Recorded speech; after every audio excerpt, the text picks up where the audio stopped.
昔よく食べた冷凍食品のカレーピラフ、冷凍庫から出して温めるだけ。とても便利でした。これも作って袋に入れて冷凍しておけば、今日何を食べようか困った時にいつでも取り出せますね。でも作りたてで食べるのが一番。具材はベーコン以外にもエビでも豚肉でも何でも OK。 カレー風味が食欲をそそり、つい食べ過ぎてしまいます。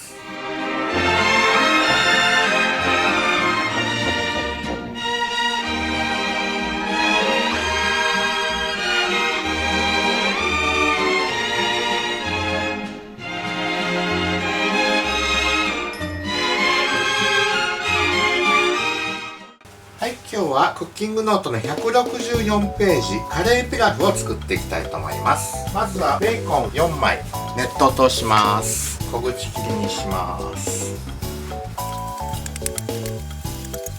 玉ねぎ、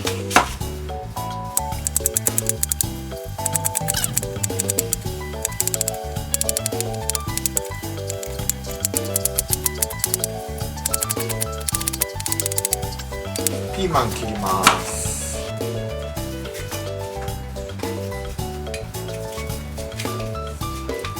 ピーマン2つとレシピにありますけど、これパプリカの緑でちょっと大きいので1個にします。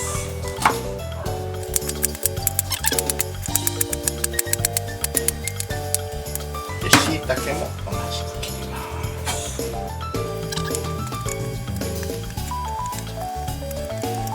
はい、鍋に火をつけてバター入れます。ベーコン炒めます。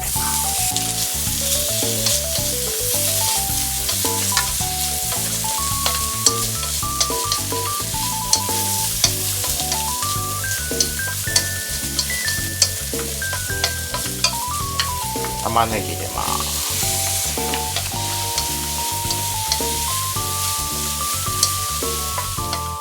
昭和レシピチャンネルも始めて半年が過ぎました。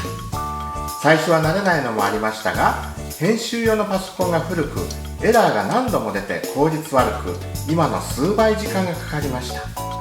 そのため徹夜で作業、今から思うとよくやったなと思います。しかも周りから理解を得られず、私がキッチンやパソコンの前で遊んでいると思われていました。そりゃそうですよね。料理のプロでもないものがいきなりエプロンつけてそういうことを始めたのですから。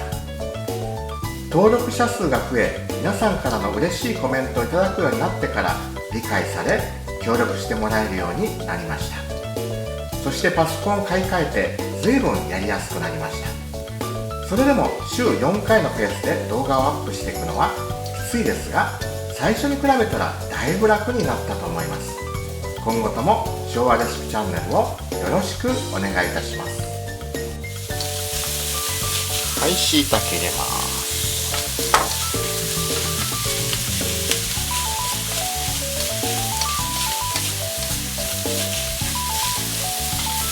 はい、ピーマン入れます。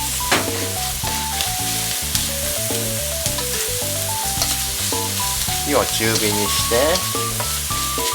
お米入れます。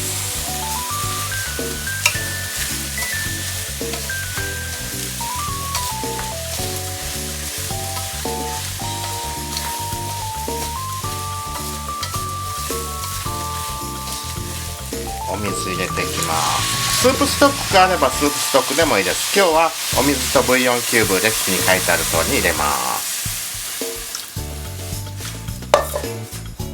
しいたけの戻し汁も一緒に入れちゃいます。合わせて 1100cc ですね。また強火にしてブイヨンキューブを溶かしていきます。昔のレシピと違って2倍ありますので 5g 塩が多いので、その分日本のレシピからは 5g 塩の分量を減らします。日本語以外のレシピはそのままの量で構いませんので入れてください。もう 5g 引いてあります。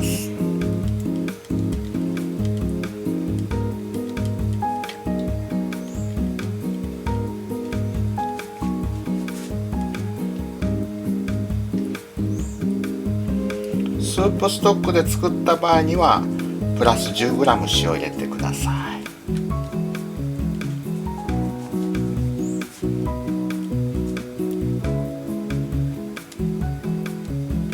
その分ブイヨンキューブは必要ありません。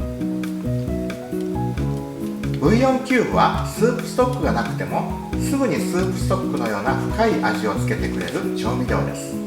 でももし時間に余裕があってスープストックを作れるならそれに越したことはありません。それが本来の料理だと思うので、市販のブイヨンキューブには塩が約 50% 入っていますから、スープストックで作る場合はブイヨンキューブの半分量の塩を追加するとブイヨンキューブが記されているレシピと同じ塩加減になります。それは私の初期の動画スープストックの作り方をご覧いただければ解説しています。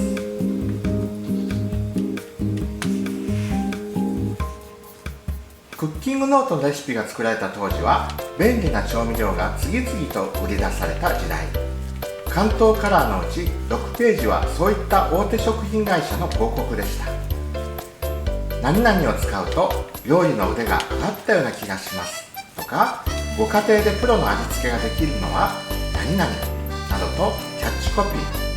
戦後の高度経済成長で日本の食卓が潤い始めた懐かしい雰囲気が漂っています。塩入れます。カレー粉入れます。お酒も入れます。はい、火を弱火にして干しぶどうを入れて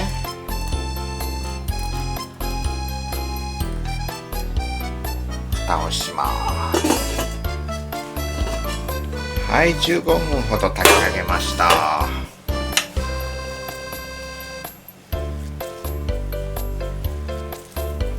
いいですね、火止めましょう。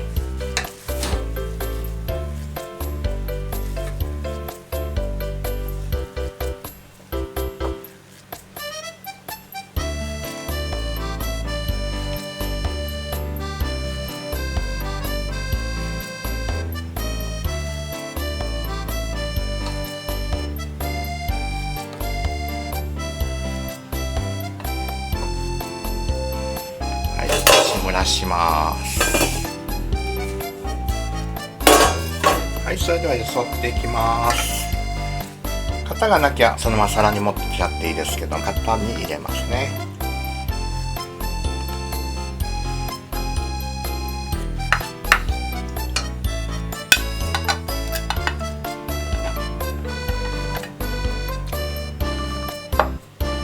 はい、カレーピラフの完成です。